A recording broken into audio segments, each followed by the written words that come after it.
Bismillahirrahmanirrahim. Assalamualaikum warahmatullahi wabarakatuh. Perkenalkan, nama saya Muhammad Kamaluddin, NPM 10120054 dari kelas H1 Manajemen. Di sini saya akan menjelaskan tentang perencanaan sumber daya manusia. Tugas ini untuk memenuhi evaluasi akhir semester mata kuliah manajemen sumber daya manusia. Baik teman-teman, langsung saja kita ke penjelasan yang pertama. Ya, baik teman-teman, di sini saya akan membahas ada beberapa pembahasan yang akan saya bahas. Yang pertama yaitu mengenai pengertian perencanaan sumber daya manusia. Yang kedua, pentingnya perencanaan sumber daya manusia. Yang ketiga, manfaat perencanaan sumber daya manusia. Dan yang keempat, mengenai proses perencanaan sumber daya manusia.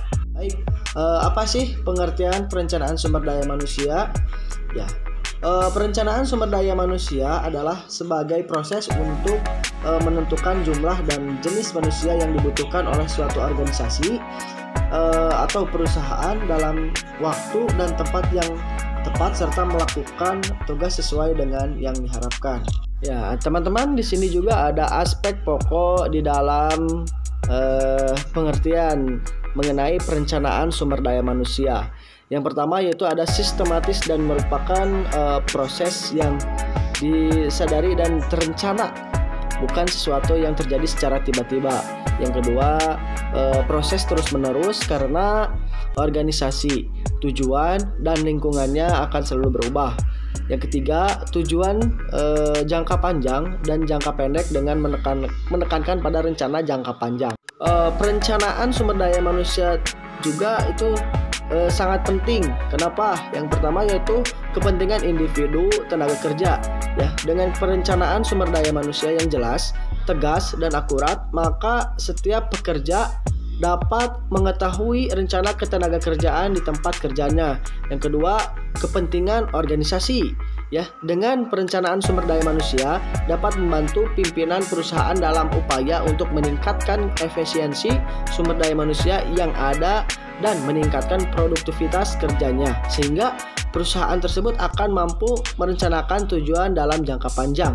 Yang ketiga yaitu kepentingan nasional. Ya, dilihat dari kepentingan nasional, perencanaan sumber daya manusia akan penting. Artinya bagi masyarakat karena merupakan suatu sistem yang akan diikuti dalam seleksi dan penarikan tenaga kerja. Teman-teman, kita lanjut ke pembahasan yang kedua, yaitu di sini ada manfaat perencanaan sumber daya manusia. Ya, yang pertama yaitu untuk memenuhi tuntutan persyaratan jabatan yang sering berubah karena terjadinya perubahan teknologi yang cepat dan drastis. Yang kedua, untuk mempertahankan jumlah tenaga kerja yang cukup dengan keahlian yang memadai yang dapat beroperasi secara maksimal dalam mencapai tujuan perusahaan. Yang ketiga, dapat menggunakan sumber daya manusia yang telah ada secara optimal. Yang keempat, melakukan pengadaan tenaga kerja baru secara ekonomis. Yang kelima, dapat memenuhi kriteria sumber daya manusia dan mengantisipasi perubahan tuntutan kerja. Nah, itu manfaat dari perencanaan sumber daya manusia.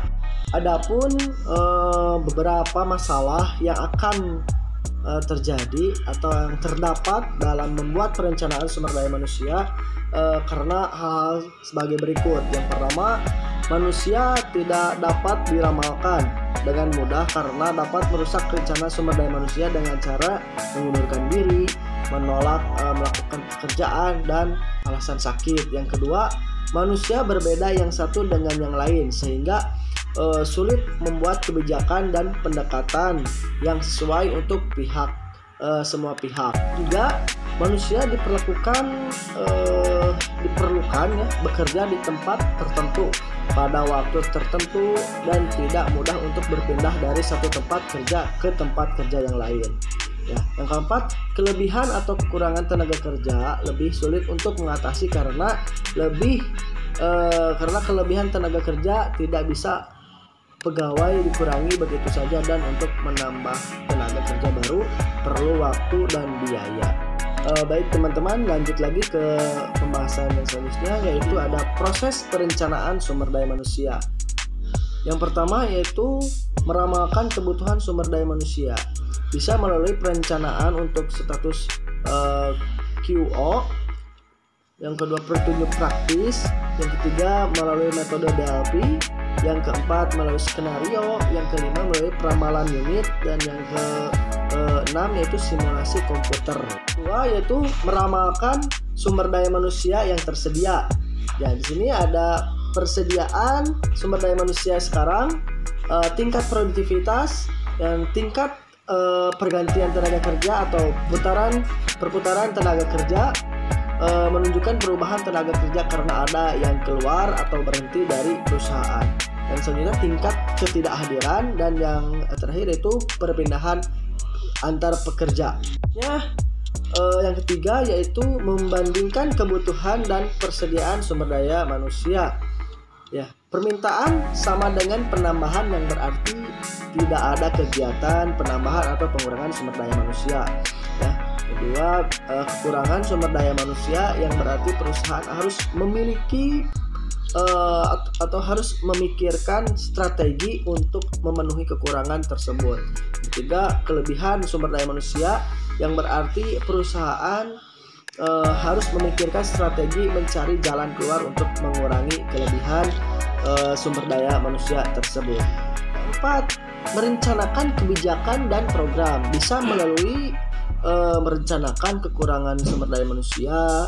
Yang kedua bisa merencanakan dengan kelebihan sumber daya manusia. Yang ketiga, menilai alternatif yang lainnya. Terus yang kelima, menilai keefektivitasan perencanaan sumber daya manusia.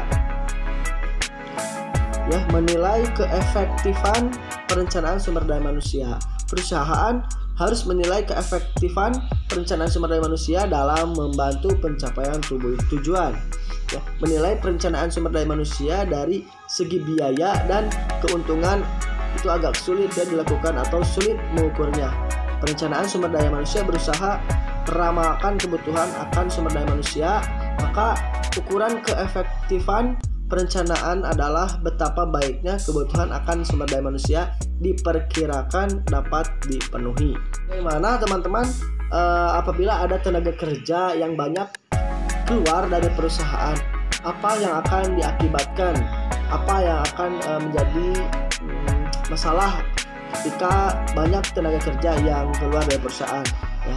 Antara lain yang pertama yaitu teman-teman bisa menimbulkan atau dapat menimbulkan biaya penarikan tenaga kerja baru. Yang kedua, bertambahnya biaya pendidikan dan latihan. Yang ketiga, meningkatnya kecelakaan kerja sebagai akibat tenaga kerja kurang terlatih. Yang keempat, itu adanya produksi yang hilang selama masa pergantian. Yang keenam, peralatan produksi tidak bisa digunakan sepenuhnya karena ditinggal oleh tenaga kerja. Yang ketujuh, perlu diadakan kerja lembur untuk memenuhi target produksi. Yang kedelapan, yang terakhir itu biaya yang dikeluarkan akan lebih besar dari hasil kerja tenaga kerja baru. Ya, baik teman-teman.